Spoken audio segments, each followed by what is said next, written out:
Hi everyone, so I am Jasmine and I am back with another video about my Naca process. So many of you may have watched my initial video about my Naca orientation as well as my first intake appointment.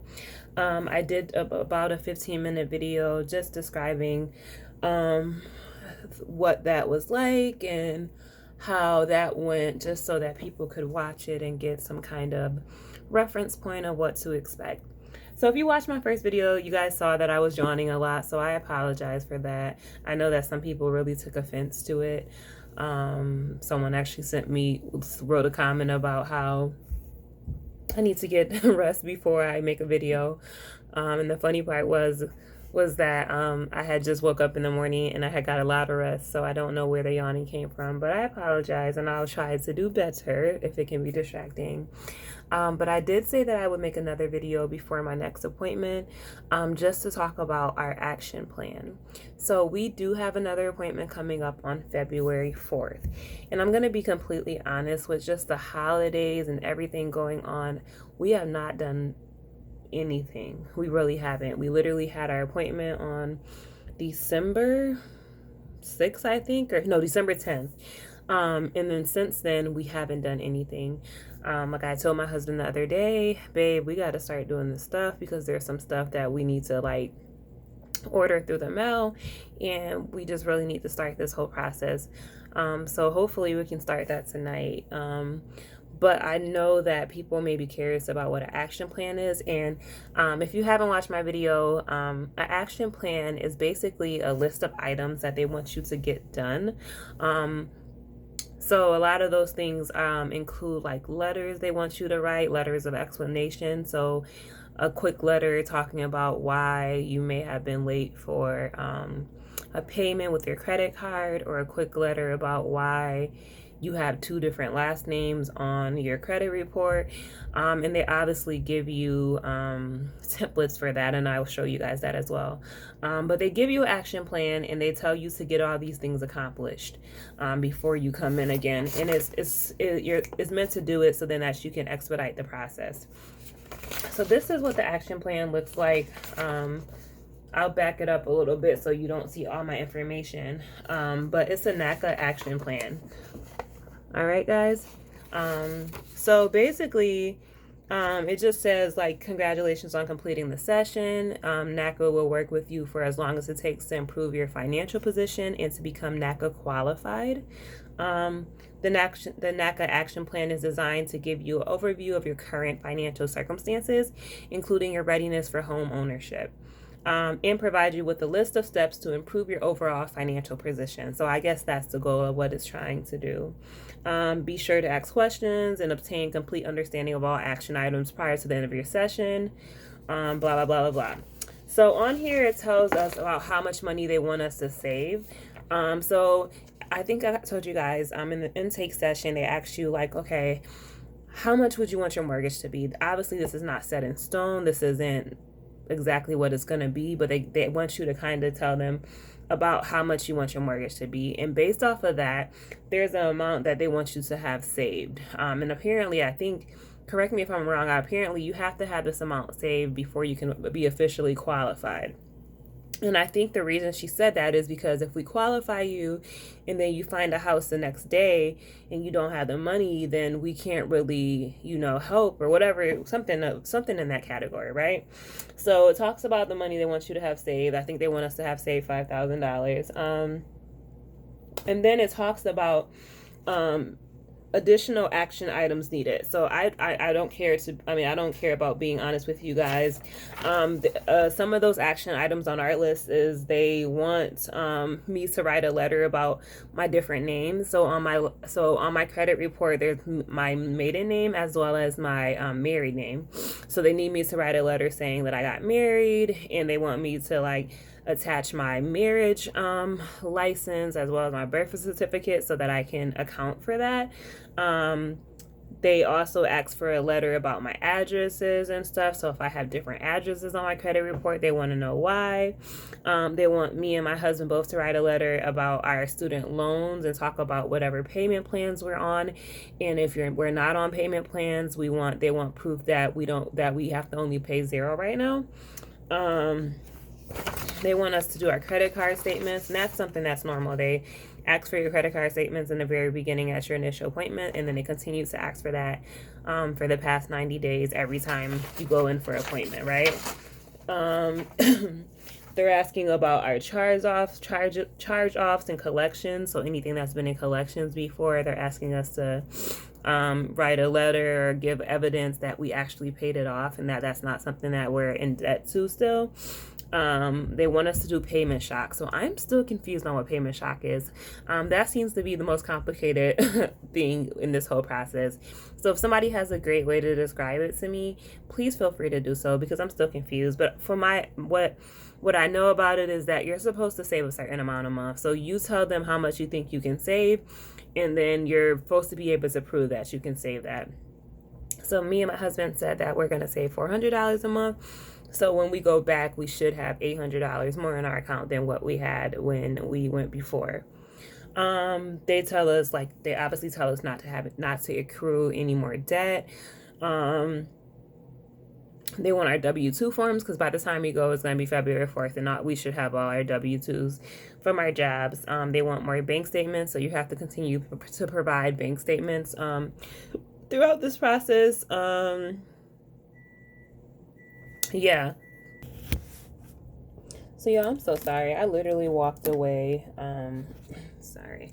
Literally walked away to check the chicken in the oven, and I kind of forgot where I was at. Oh my God. It's not going to be, I probably have a little bit of a reference point. Don't get mad at me because I walked away and I paused the video. I'm sorry. So I think I was talking about not getting any new debt,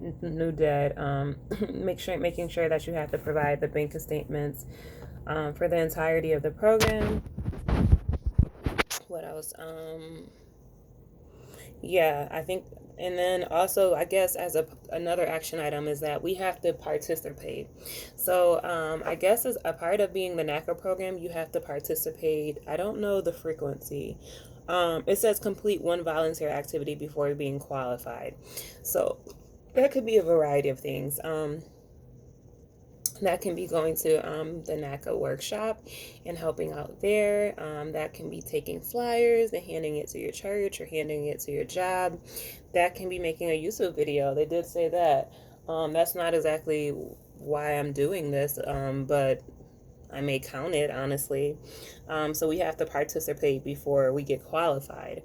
And then we have to do some letters about different things on our credit. Different things on our credit. So next, I'm going to show you guys, let's see. I'm going to show you these letters of explanation, because I know when I read a letter of explanation, I'm like, wait, what am I supposed to write? I'm not even in school. Like, how am I supposed to know what to write, right?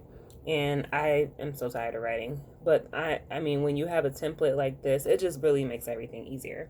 So, let's see. I guess the only thing that I wish that they could give us these examples of letters of explanation via the computer, so then you can literally just change it via your computer instead of typing the whole thing. But that honestly is me just being lazy. The fact that they give you the letter is helpful enough. So first, they provided us a letter of explanation for an address mismatch letter. So this is an example. They should be able to give this to you, and basically you just follow suit. So this letter's explained the alternative address on my credit report. I have listed the address starting with my recent. So it just gives you an example of how to format the letter if you have been living at a lot of places. Yeah. And then they gave me another letter of explanations for payments or credit explanation, right? So this letter says, to whom it may concern, late payment history, blah blah blah. This letter must include a date. Okay, whatever. So it's supposed to include why this account went into default, charge-off status, how was the account recidified, and why the circumstance would never occur again. So basically, if you have any late payments, you basically have to write a letter and you basically have to say, this will never happen again because what?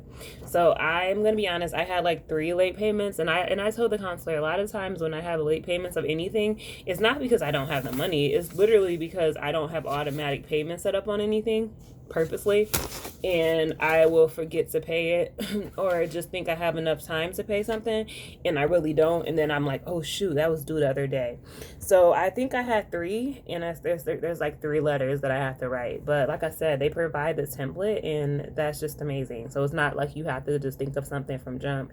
You can literally just copy off the letter, and that's what they expect you to do. So I think that's pretty much it.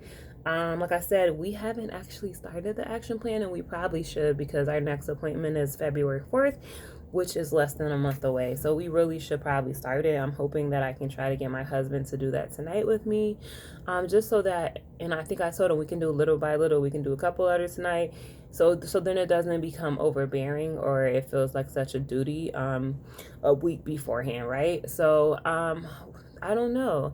If you guys have any questions, something that I didn't answer, please feel free to ask me in the comments. I would love to respond. Once again, I'm not a pro about what the Naca process is. I actually just started. But the reason why I feel like it's important to make these videos is because when I was looking for videos, which was literally just like 3 months ago, a lot of videos were really old or they just didn't really talk about the beginning of the process. So I really wanted to provide that for people who are looking to see what they're getting into. But so far, so good. I have no complaints. I don't think they're doing too much. I think that they're doing just enough, especially when you're trying to buy a house.